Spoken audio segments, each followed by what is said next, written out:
साथ आप मित्रता कर लें और उसको अभय कर दें, निर्भय कर दें उसे। हनुमान जी सबको निर्भय कराते हैं और जीवन का बड़ा आनंद होता है जब व्यक्ति निर्भीक हो जाता है, निर्भय हो जाता है। हाँ, पापों से भय होना चाहिए, लेकिन बहुत लोग इसी में भयभीत हैं। पता नहीं ऐसा हो जाएगा तो क्या होगा, ऐसा होगा तो। लोग तो पूजा में भयभीत होते हैं, पता नहीं चावल उल्टा उल्टा ना चढ़ जाए, है बेलपत्र उल्टा उल्टा ना चढ़ जाए। उल्टा चढ़ जाएगा तो महादेव सीधा कर लेगा, उसको तो बड़ी होशियारी है। अब काहे का टेंशन करते हैं, पता नहीं ऐसे ना हो जाए, ऐसे ना हो जाए, ऐसे ना, ऐसे ही करते रहते हैं, ऐसे ना हो जाए। बहुत भयभीत होता है, बड़ा भय लगता है, बड़ा डर लगता है। आप माताएं तो इतनी सीधी, आप तो छिपकली से डर जाती हैं। निर्भय होकर के जीवन जीने का आनंद कुछ अलग है। हम लोग निर्भय हैं, मरने का डर नहीं है। दिन में चल पड़ते हैं, रात में चल पड़ते हैं, ईश्वर के ऊपर पूरा भरोसा है, बहुत आनंद है। ऐसे आनंद में आप क्यों नहीं जी रहे? कोई टेंशन नहीं है, बिल्कुल ऐसे आनंद का अनुभव कीजिए। ड्यूटी के पक्के बनिए, निर्भय होकर के काम कीजिए। हनुमान जी ने कहा कि उससे मित्रता कर लो। राम जी ने कहा तुम ही हमारे मित्र बन जाओ। हनुमान बोले मित्रता बराबर वाले से की जाती है। जहां आप किसी को अपना रिश्तेदार बना रहे हो तो वो एक दौर मित्रता का ही तो, और क्या है। बेटी आप किसी को दे रहे हैं या बेटी किसी की आप ले रहे हैं, तो आपसे सवाया हो, आपसे 2.5 गुना ना हो। आपसे कमजोर होगा तो भी दिक्कत है, और आपसे ज्यादा धनवान होगा तो भी दिक्कत है। आपसे कमजोर होगा तो आप चैन में नहीं रह पाएंगे। आप कहेंगे कि हमारी बबली बहुत परेशानी है, भूखे भिखारी मिल गए हैं, बहुत दिक्कत परेशानी है, यही अंदर से। और आपको बार बार चिंता होगी उसके लिए, बचा बचा करके, और आप जीवन भर आप देते रहें।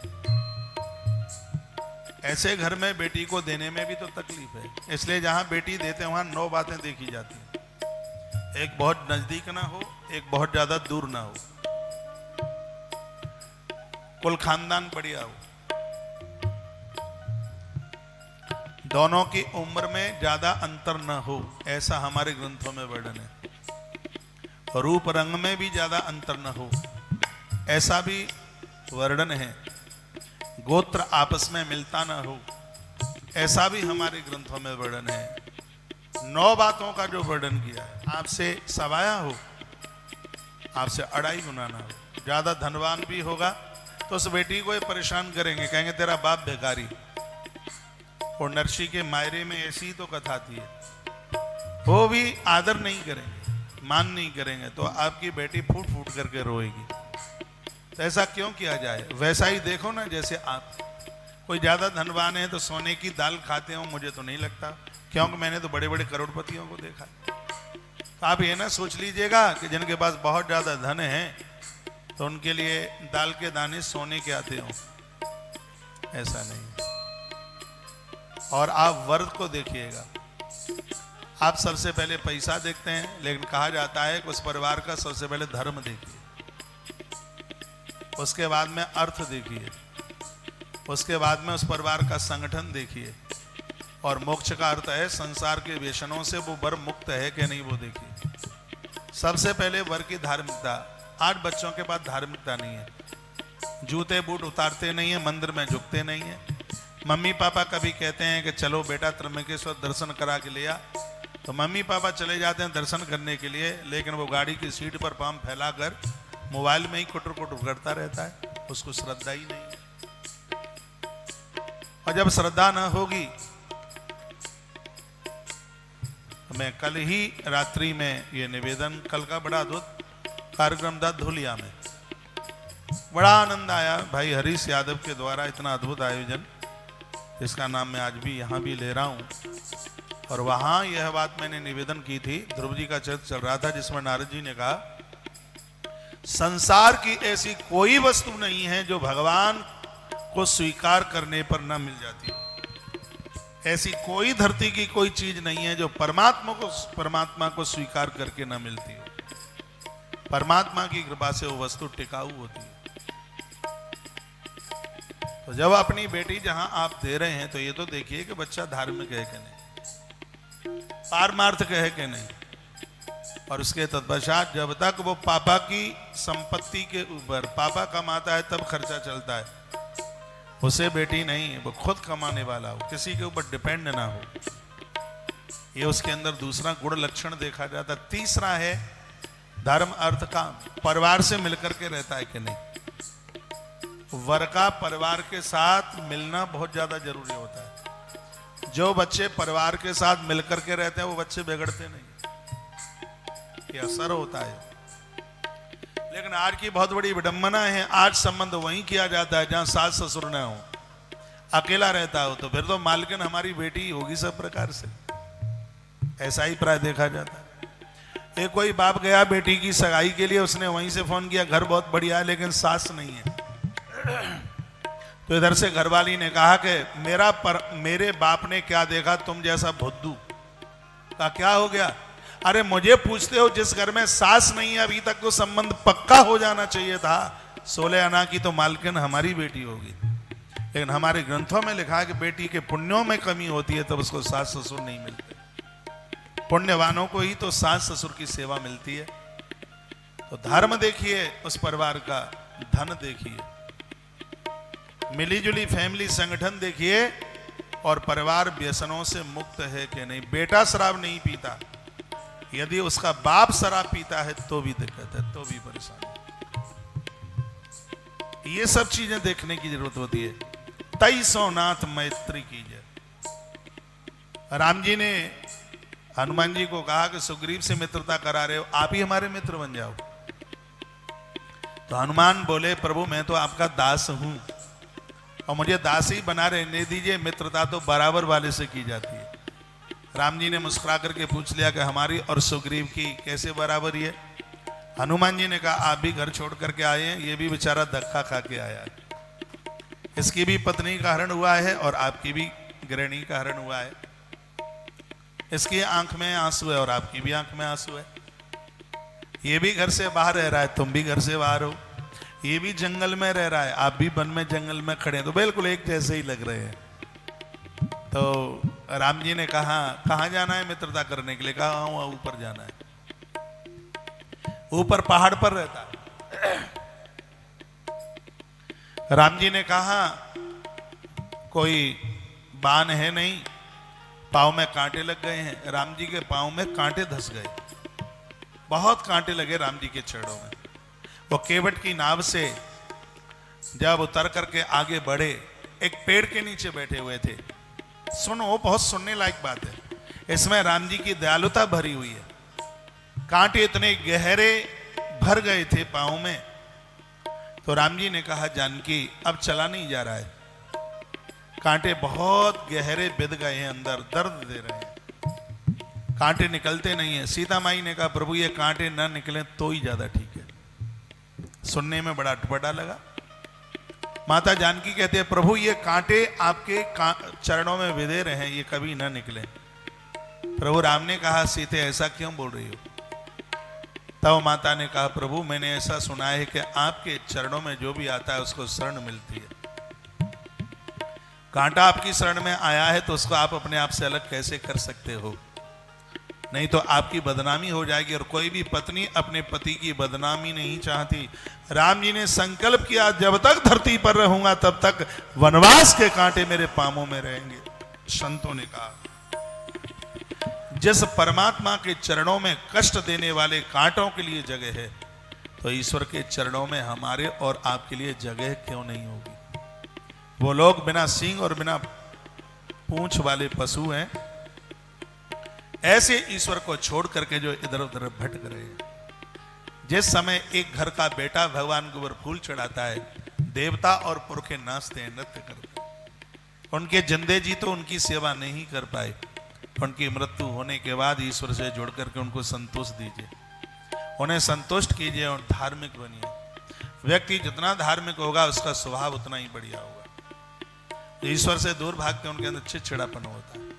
पत्नी डरती है, बच्चे डरते हैं, माँ डरती है, परिवार डरता है, रिश्तेदार डरते हैं, पड़ोसी डरता है। अब आपकी पटेगी किससे वो बता दो।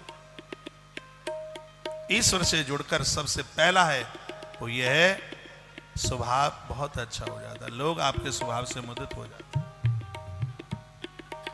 हनुमान जी ने कहा भगवान सुग्रीव नीचे नहीं आ सकता।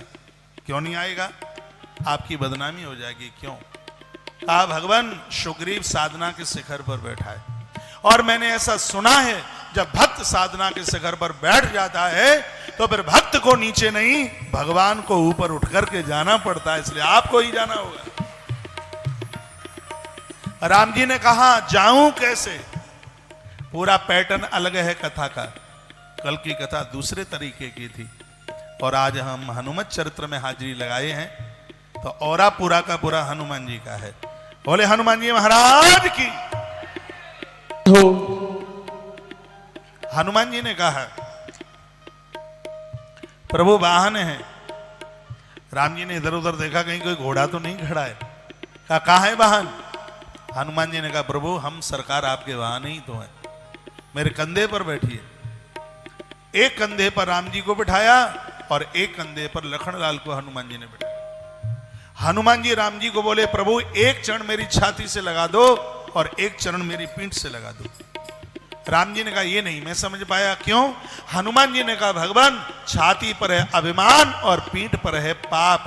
आपका चरण छाती से लगेगा तो अहंकार समाप्त हो जाएगा और पीठ पर चरण लगेगा तो मेरे जीवन के अपराध समाप्त हो जाएंगे। राम लक्ष्मण को कंधे पर हनुमान जी ने बिठाया और इतनी जोर से जयकारा लगाया, कहा जय श्री राम। जय श्री राम की आवाज भरते हुए हनुमान जी ने छलांग लगाई और हनुमान जी सीधे उस पहाड़ पर जाकर के राम लक्ष्मण को ले जाकर के उतार दिया। लखनलाल ने राम जी के चरणों में लंबे लेट करके प्रणाम किया। राम जी ने सोचा विचार किया, रोज सुबह प्रणाम करता था, रात को सोते समय प्रणाम करता था, लेकिन आज ये 4:15 बजे कैसे प्रणाम कर रहा है?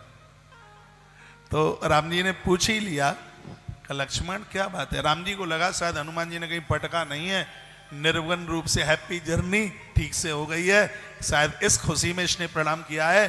तो राम जी ने पूछ लिया कि लक्ष्मण इस समय प्रणाम कैसे? लखनलाल ने कहा प्रभु मुझे आप क्षमा कर दें, मुझे आप माफ कर दें। जब हनुमान को आपने कहा तेई मम लक्ष्मण ते दूना, तुम मेरे लिए लक्ष्मण से दूने हो, तो उस समय मुझे अच्छा नहीं लगा। मुझे लगा इतने लंबे समय से प्रभु की मैं सेवा में था और भगवान ने आने वाले के बंदर को मेरी जगह दे दी, मुझे अच्छा नहीं लगा। लेकिन भगवान अब मुझे समझ में आया है हनुमान मुझसे दूना नहीं, हनुमान तो मुझसे अनंत गुना है, हनुमान मुझसे अनंत गुना है। राम जी ने कहा लक्ष्मण भैया ऐसा कैसे बोल रहे हो?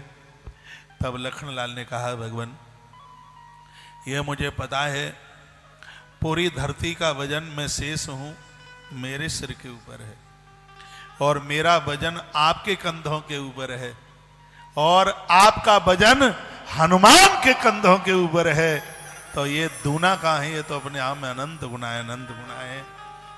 और उस समय लखनलाल ने कहा था हे प्रभु आज मुझे ऐसा लग रहा है हमारे जितने भी काम बनेंगे वो बजरंगबली हनुमान के द्वारा बनेंगे। ये तो उससे पहले लक्ष्मण ने कह दिया जब अभी जानकी की खोज के लिए कहीं किसी भी प्रकार की कोई मीटिंग नहीं है, कहीं किसी भी प्रकार की कोई बात नहीं है, तभी लखनलाल ने कह दिया हनुमान जी के द्वारा हमारे सभी काम बनेंगे।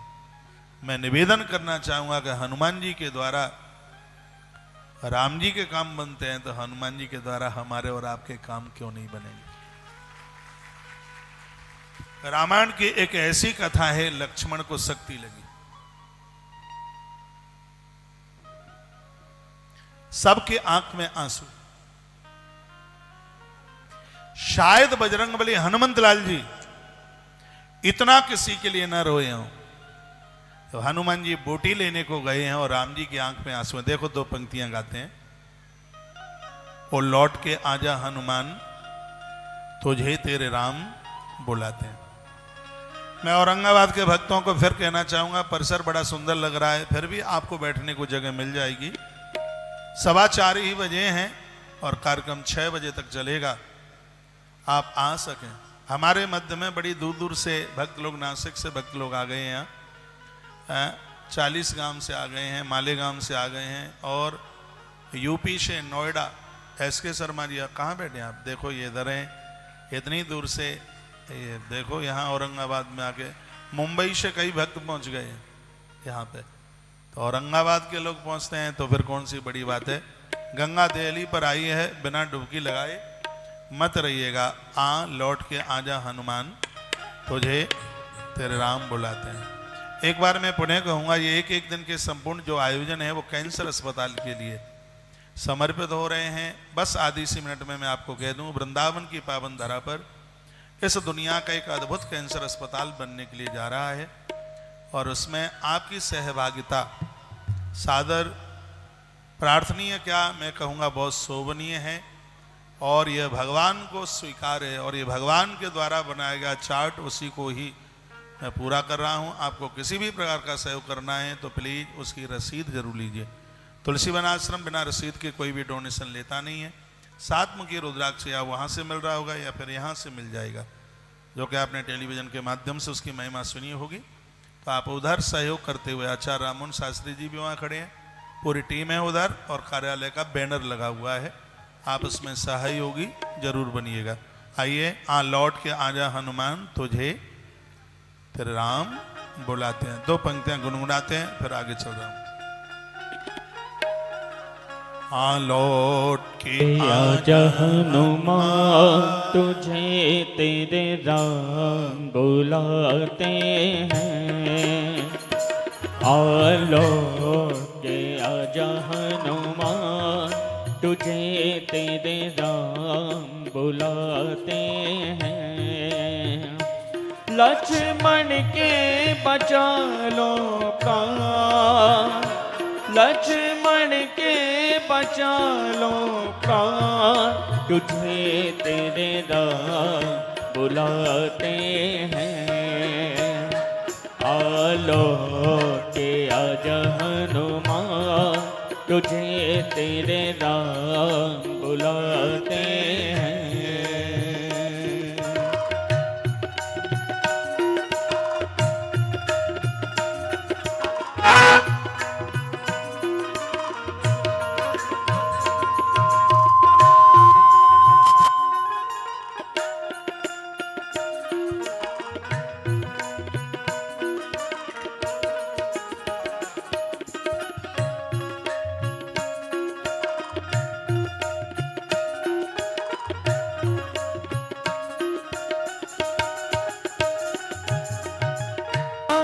पवन सुत लाते संजीवन, क्यों न तक आए। प्यारे पवन सुत लाते संजीवन, क्यों न तक आए। रो रो कर मैं तुझको पुकारो, रो रो कर मैं तुझको पुकारो। नर बानर को मिलाए, कहूँ ओ दिखे वीरा। कहूँ ओ दिखे वीरा, तुझे तेरे दाम बुलाते हैं। लौट आजा हनुमान, तुझे तेरे दाम बुलाते हैं।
धरती पे मेरी आँखों का तारा घायल अवस्था में सोता। हाय लखन अपनी माता का, हाय लखन अपनी माता का बेटा है इकलौता। कब सुध लोगे हनुमान, कब सुध लोगे हनुमान, तुझे तेरे राम बुलाते हैं। आलोक आजा हनुमान, तुझे तेरे राम बुलाते हैं। लक्ष्मण के बचा लो प्राण, लक्ष्मण के बचा लो प्राण, तुझे तेरे राम बुलाते हैं। आलोक आजा हनुमान, तुझे तेरे राम बुलाते हैं।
तुझे तेरे राम बुलाते हैं। आलो के आजा हनुमान, तुझे तेरे राम बुलाते हैं। लक्ष्मण के बचा लो प्राण, लक्ष्मण के बचा लो प्राण, तुझे तेरे राम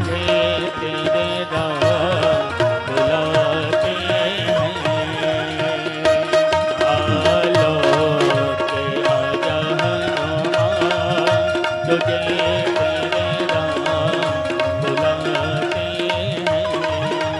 तेरे राम बुलाते हैं। आलो के आजा हनुमान, तुझे तेरे राम बुलाते हैं। हे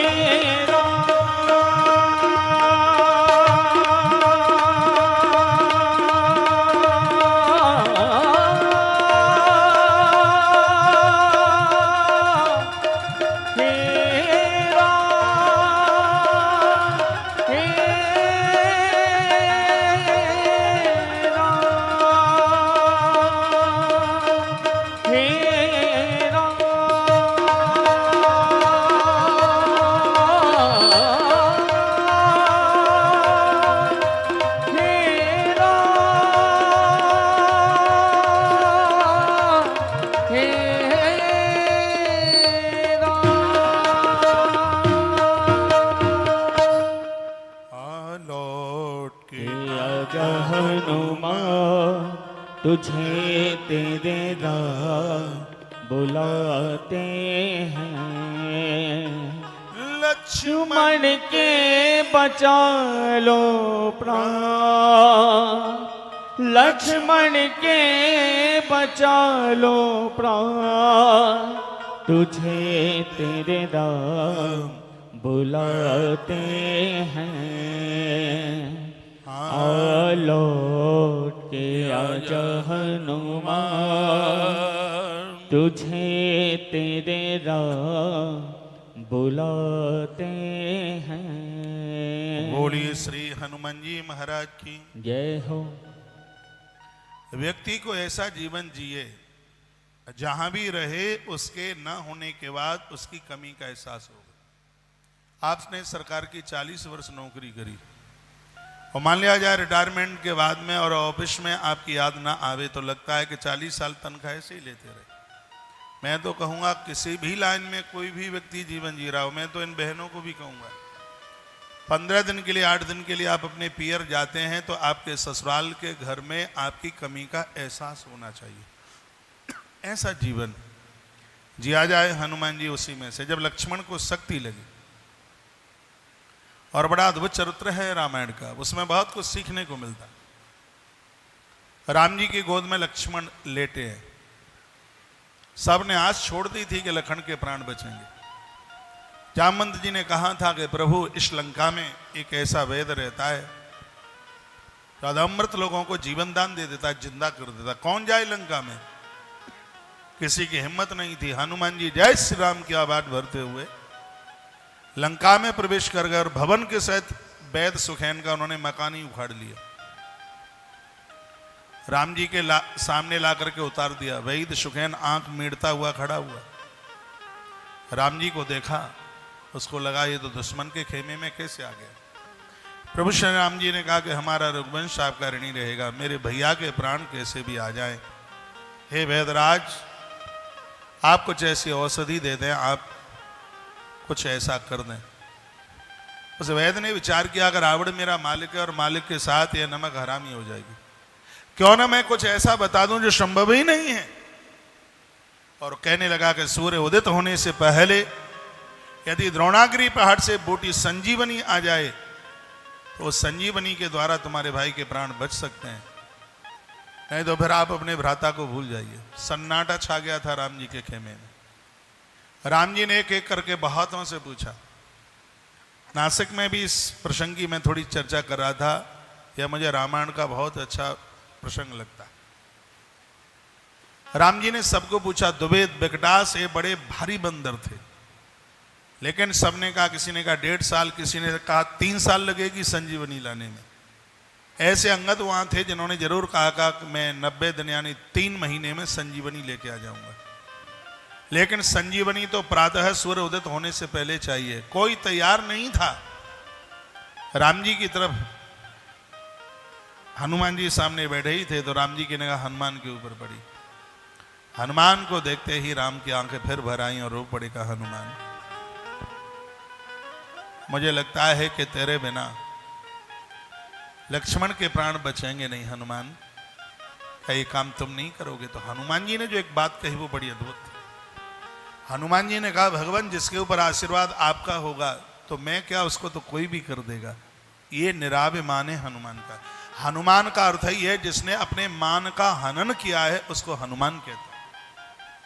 हनुमान जी ने अपने मान का हनन किया। पूरे रामादल में कोई न कोई पद ये सब लिए हुए हैं। अंगद के पास में युवराज पद है, सुग्रीव के पास पद है। बिना पद के नेता तो सिर्फ बजरंगबली हनुमंत लाल जी हैं, जिनके पास कोई पद ही नहीं है। जिनके पास, जिन्होंने अपने मान का हनन किया है, ऐसे हनुमान। हनुमान कहते हैं, प्रभु जिसके ऊपर कृपा आपकी हो, जिसके सिर के ऊपर हाथ आपका हो, ये कार्य तो वही कर देगा। प्रभु श्री राम जी ने कहा, तो हनुमान ये बता दो, ये संजीवनी तुम कितनी समय में लेकर के आ जाओगे? हनुमान खड़े हो गए, क्योंकि जब बड़ों से बात की जाती है, जवाब दिया जाता है तो बैठ के नहीं, खड़े होकर के ही दिया जाता है। यही सभ्यता है। हनुमान जी बैठे थे और वो खड़े हो गए, भगवान को प्रणाम किया। कहा, प्रभु मुझे आप क्षमा करें, मैं अभिमान के साथ नहीं, मैं आपकी कृपा के भरोसे बात बोल रहा हूं। आपने मुझे पूछा है कि संजीवनी लाने में मुझे कितना समय लगेगा। तो भगवान, एक बहुत बड़े भट्टी पर चढ़ाया गया बहुत बड़ा कड़ावा, सुनिए, कड़ावे में खौलता हुआ तेल, और उस खौलते हुए तेल में डाला गया राई का सरसों का दाना। भगवान, खौलते हुए तेल में सरसों के दाने को चटकने में देर लग सकती है, तुम्हारे पुत्र हनुमान को संजीवनी लाने में उतनी भी देर नहीं लगेगी। हनुमान जी ने कहा, भगवान, सूर्य तो तब निकलेगा जब सूर्य देवता को मैं बाहर रहने दूंगा। आपके चरणों की सौगान, सूर्य को उठा करके मैं अपने मुख में रखूंगा। और मैंने सुना है कि अमृत चंद्रमा के पास है। चंद्रमा को गीले वस्त्र की तरह है, उसको निचोड़ कर और अमृत लखन के मुख में डालूंगा और उस मौत को इतना मारूंगा कि मौत के लिए भी कोई रोने वाला नहीं रहेगा। और प्रभु मैं ऐसा न कर पाया तो मैं राम दूत कहलाने का अधिकारी नहीं। मां अंजनी के दूध की सौगंध, आप मुझे आदेश दे दीजिए, बस मैं आपके आदेश का इंतजार कर रहा हूं। और हनुमान जी के सिर के ऊपर राम जी ने हाथ रखा। बजरंगबली ने एक आवाज लगाई, जय श्री राम। जय श्री राम की आवाज भरते हुए हनुमान जी दौड़े। उछाल भरी अंबर आकाश को छुआ हनुमान जी ने। संजीवनी कौन सी पहचान करें, उन्होंने पूरा पहाड़ ही उखाड़ लिया। हाथ के ऊपर हनुमान पहाड़ लेके अवध के ऊपर से निकले। आधी रात्रि का समय था और श्री भरतलाल जी अवध की रक्षा में रोज की तरह थे। और उस समय भरतलाल जी ने एक बाण का प्रहार कर दिया जो हनुमान जी के चरण में लगा। हनुमान जी से गलती हो गई एक छोटी सी। क्या? ऐसा बताते हैं किसी तीर्थ में प्रवेश करें तो उस तीर्थ की धरती को वंदन होना चाहिए, प्रणाम होना चाहिए। तीर्थ को छोड़ें तो उसको प्रणाम करके छोड़ें। हनुमान जी अयोध्या जैसे तीर्थ के ऊपर से उड़ रहे थे और वह इतनी जल्दी में थे, उन्होंने सोचा ही नहीं कि अवध है और वह प्रणाम करना भूल गए। उसी समय भरत ने बाण का प्रहार कर दिया, हनुमान जी नीचे गिरे और राम राम कह करके हनुमान मूर्छित हो गए। श्री भरत जी ने जब ये आवाज सुनी राम जी की तो दौड़ करके आए तो देखा वहां तो एक कपि मूर्छित पड़ा है। बड़ा जोर लगाया भरतलाल जी ने, लेकिन हनुमान जी होश में आते नहीं है। भरत की आंखों में इतना आंसू आया और भरत ने कहा, यदि तुम रामदूत हो तो तुम्हें प्रभु राम जी के चरणों की सौगंध है, कपि तुम होश में आ जाओ। इतना कहा, हनुमान जी होश में आ गए भरतलाल की रुदन की आवाज सभी लोगों ने सुनी। सब लोग दौड़ते चल करके आए बाहा हनुमान। माता कौशल्या भी चल करके आई, हनुमान से मिली, भरत को पूछा बेटा क्या हुआ, तू काय के लिए रो रहा है। भरत ने कहा माँ मैं कितना अभागा हूँ, जीवन तो हनुमान जैसे जनों का है, मेरी क्या जिंदगी है, मेरी वजह से उल्टा माता कैकेयी ने अयोध्या को अनाथ कर दिया। माँ अवध का अन्नदाता चला गया, मेरी वजह से कौशल्य जैसी माँ का सिंदूर पुछ गया, मेरी वजह से महाराज की मृत्यु हो गई। माँ मैंने देखा है माता जानकी जिस समय आंगन में चलती थी उस समय हे माँ तो उसके सामने गलीचे डाल देती थी। आज माता जानकी बन के कांटों के ऊपर चल रही है। मैंने हनुमान के मुख से सुना है माता जानकी का रावण के द्वारा हरण हुआ। मेरे प्रभु श्री राम इतने कष्ट में हैं।